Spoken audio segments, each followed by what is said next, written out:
Welcome. This is Melanie Rubalcaba, and this is my presentation on In the Fields within Cultural Anthropology. So, when we look at cultural anthropology as a study in the broader world of anthropology, holism is an important and unique approach specific to cultural anthropology because it recognizes culture as a dynamic system.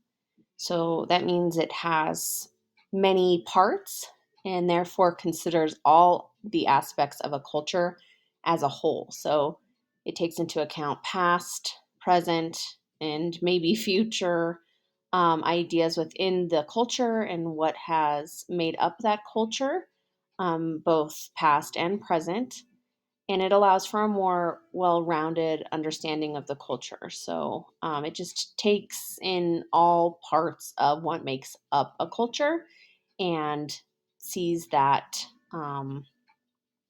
as a whole.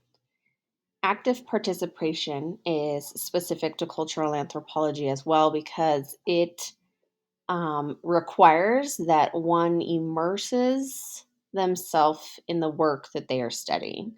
So it requires living and experiencing the culture firsthand, living with the people, living and doing the things with the people to create a deeper, more meaningful, and accurate understanding of the culture.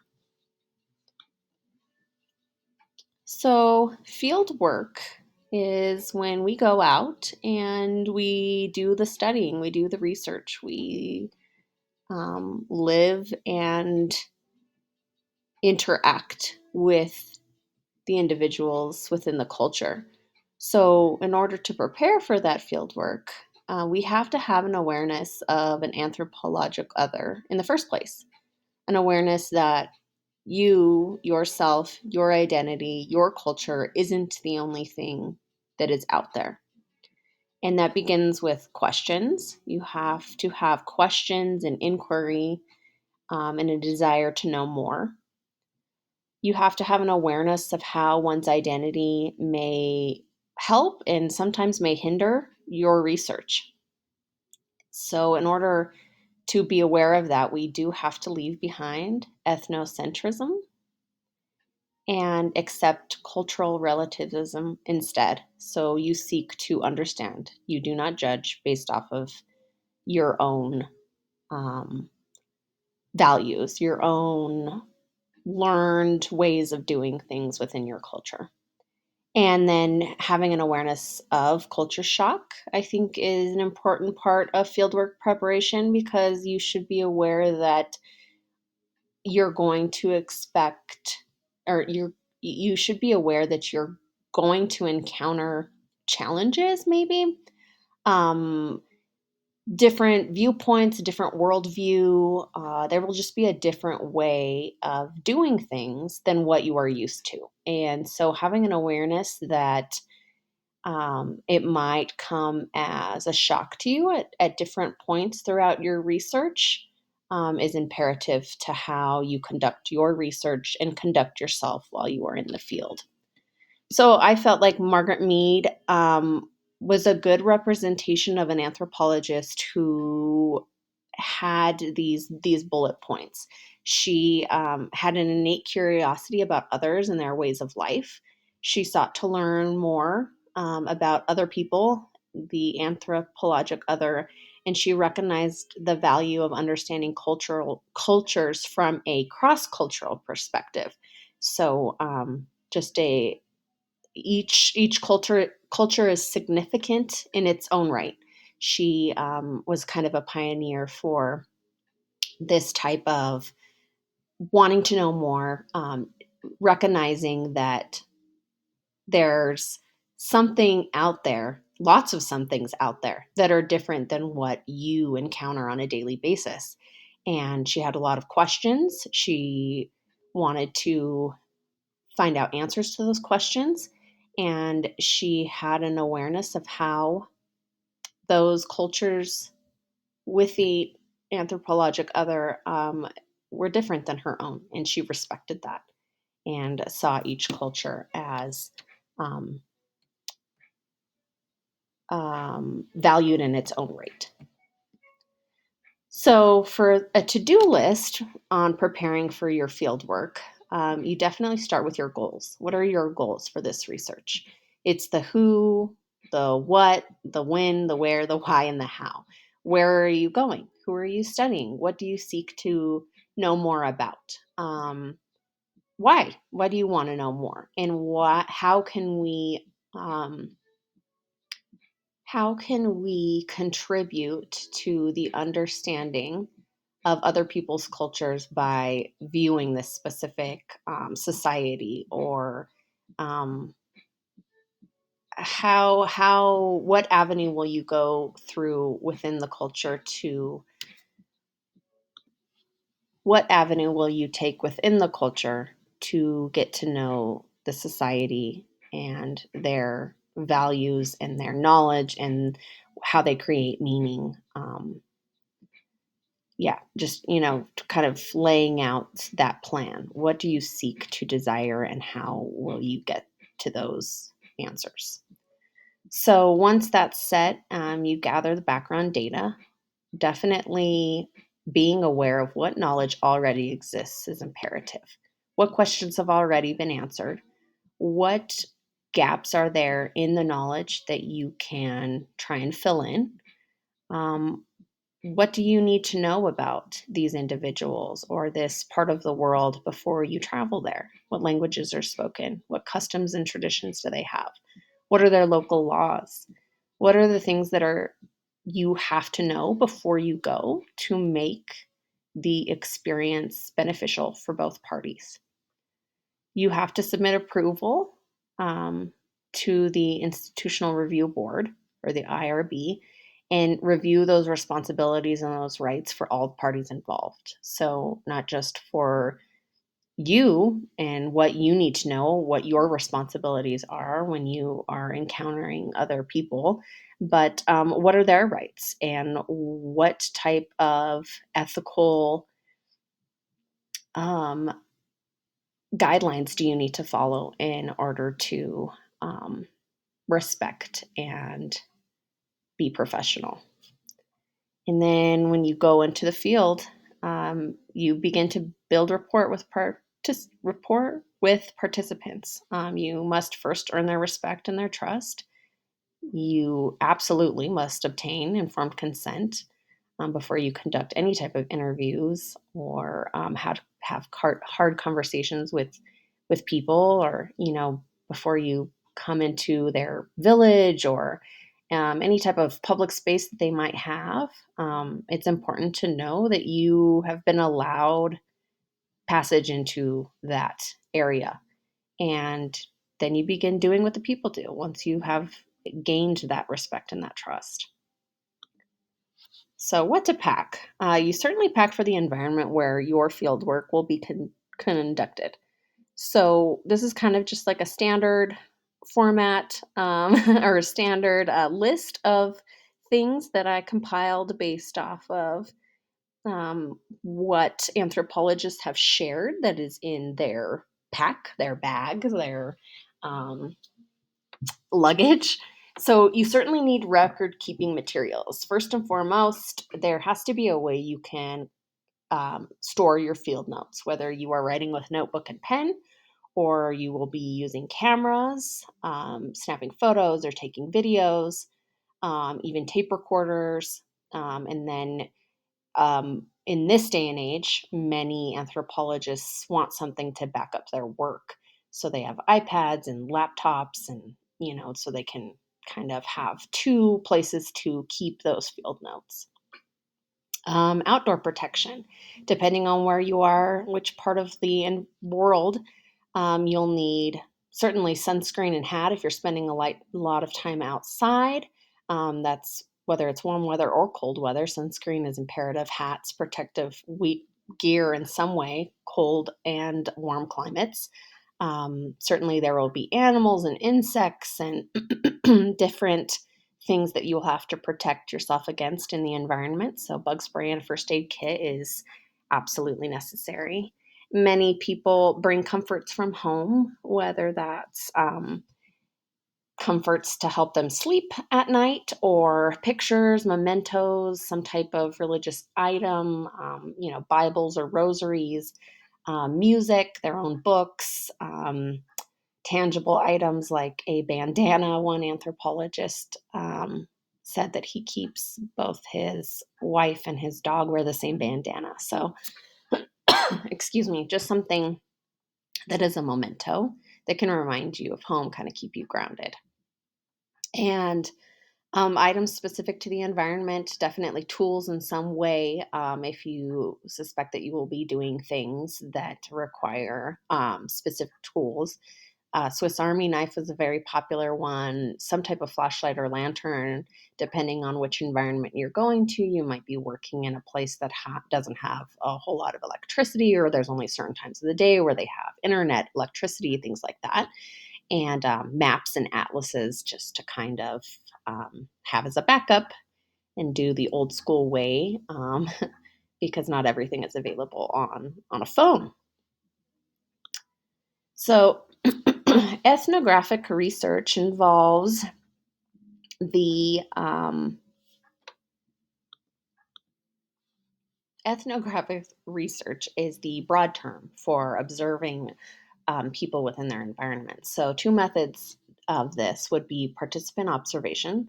So, again, that's immersing yourself in the daily life of the participants. So, you conduct field notes, you observe, record, analyze, and you do it again and again and again and again. And another method is obviously interviews, and there's different types of interviews that can be done. They range from informal, unstructured, semi structured, and structured, whether it be a sit down interview where you're being fully recorded, where the participant is being fully recorded and you have prepared questions, or just chit chat, very informal. And there's, different things in between. Informal and structured that can provide you with the research and the answers that you are seeking. So, a person who did this really well was the father of cultural anthropology, Franz Boas. Um, he changed the way we think about other cultures and the way we think about ourselves by encouraging a more hands on way of learning, and um, a more immersive way of getting those answers beyond reading books, beyond answering questions to maybe those who have been in the environment from time to time. He fully believed in going in and getting to know the people and doing a lot of that background research beforehand. What's the language going to be? What's their culture going to be like? What type of things do we already know? And how can I go into the field more prepared to do these methods of research with the participant observation and interviews? How can I be more prepared um, to have a more beneficial experience for both me as the researcher and for the participants? So, looking at participant observation specifically, I have two anthropologists here that I selected. Clifford Gertz was an American anthropologist, he passed away already. I'm sorry, an American anthropologist. Was trying to go to Bali, Indonesia, to study Balinese society, and this was in the late 1950s to the early 1960s. And what he ended up kind of figuring out, I guess, for lack of a better word, um, was obviously the Balinese society, Balinese culture, but he was so involved in that participant observation. He liked to call it deep hanging out, where he found like this another aspect to their society, and how they build their culture around the activity of cockfights between roosters. And he wrote this book, Deep Play Notes on the Balinese Cockfight, and related the whole event of cockfighting to how they form meaning within their culture, specifically within the males of the culture. And he's just a really good example of participant observation, so much to the point to where you are living and doing in the society where you are exposed to something that is so um, it's not abnormal, something that is so unfamiliar to you. It's a whole nother aspect of the culture, something that might not have even been known prior to your exposure to it. And yeah, just created a whole vast amount of knowledge and research based on that specific activity that is a part of the Balinese society. The second person is Philippe Bourgois. He is still alive, I believe. He's a cultural and medical anthropologist. He went to East Harlem, New York City, with the desire to know more about poverty and ethnic segregation in between 1981 and 1985. And again, that participant observation was done in a way where he was fully immersed in the culture within East Harlem because he actually moved there with his wife and his young child. And he um, was exposed to the poverty and um, okay, so I'm sorry. He was so immersed within the life in this barrio, this part of the neighborhood in East Harlem, that he was exposed to the drug trade. He was exposed to drug use, and he wrote this book in search of respect based off of his daily living with the people in the barrio, specifically males again, in the neighborhood who were part of the crack trade. Um, and it was actually during this time frame he lived there that there was like a crack epidemic. It was just raging in our country, and so it was hard to ignore. It was a aspect of the culture there that was very prevalent, and he found a whole new avenue of subject to study, to research, to ask questions about, and he wrote In Search of Respect, and he did the deep hanging out, as Clifford Gertz would say. And so those are really um, deeper, more meaningful experiences with these anthropologists of participant observation. So autoethnography would be my second kind of example here of methods that cultural anthropologists use to conduct research. So, autoethnography is when you as the anthropologist have kind of an edge or an advantage on what it is that you are studying because you are either part of that culture or yes, you're part of that culture. So Ella Deloria, excuse me, was, I think, what would be considered today a linguistic anthropologist. She was Dakota Native American, which Dakota and Lakota, I believe, are specific tribes of the Sioux, indigenous Native Americans. She lived in South Dakota, and her work really started from, even though she was raised in that culture, she spoke Dakota.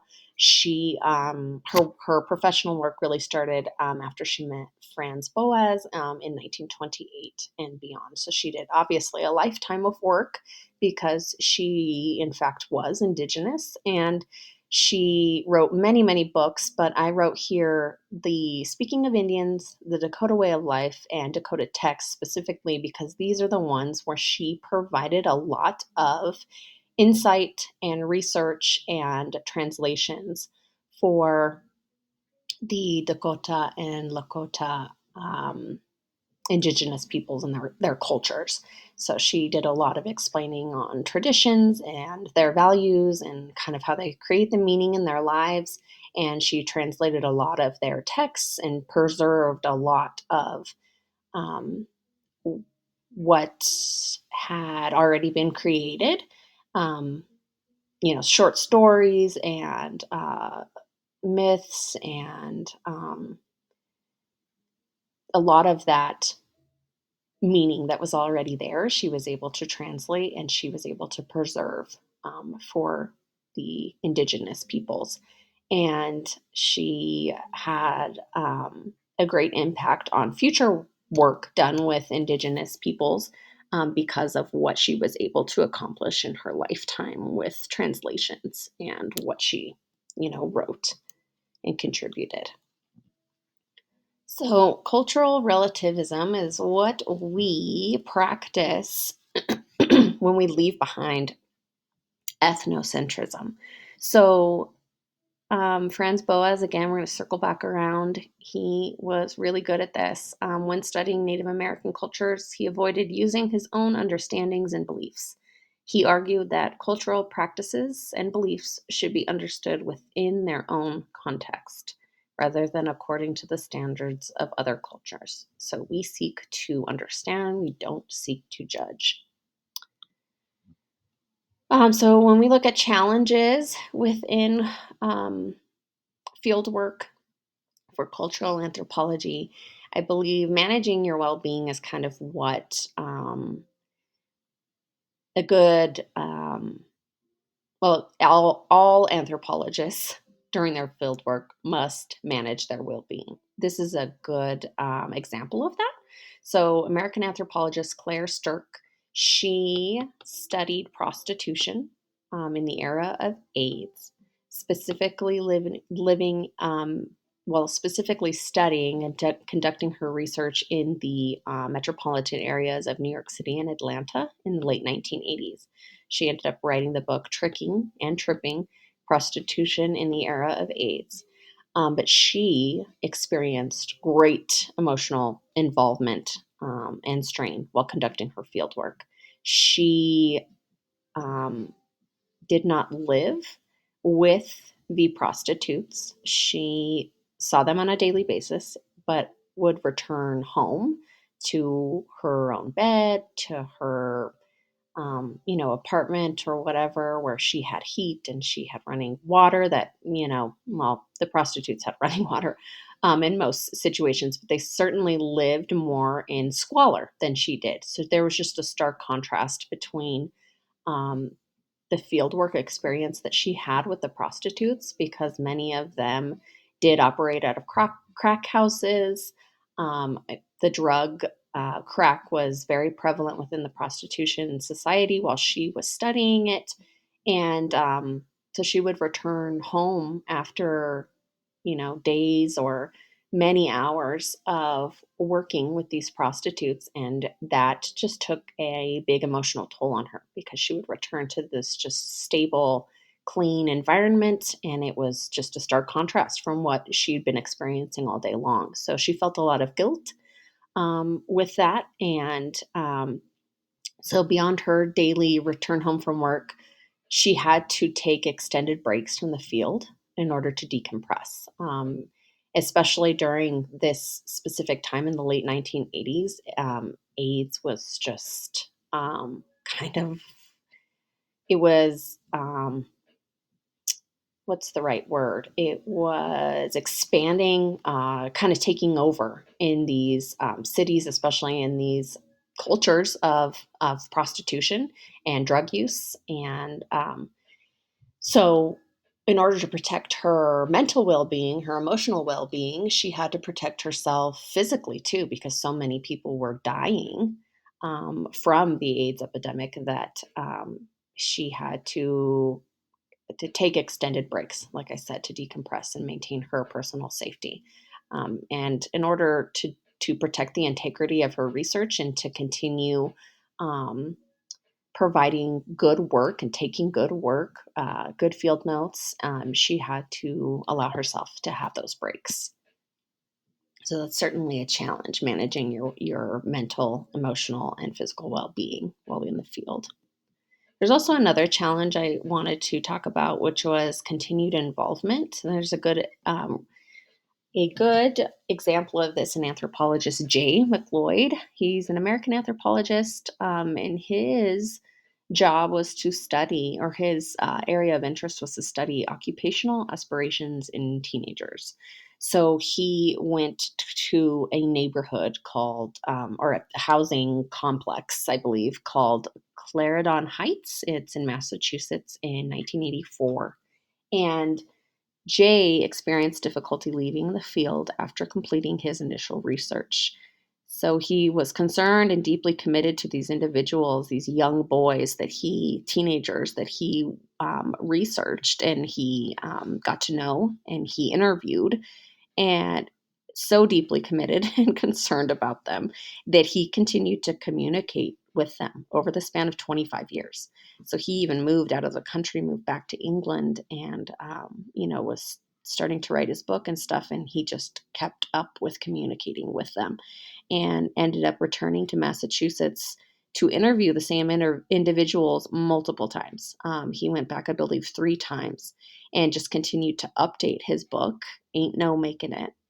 Um, he would do a revision to the book each time that he conducted interviews on the same individuals. And of course, over that span of time, not everybody lived. Many of those people did pass away, did have big life changes, but they say that he, in some sense, just always had one foot in the field. He had continued involvement in the lives of his participants over the span of 25 years.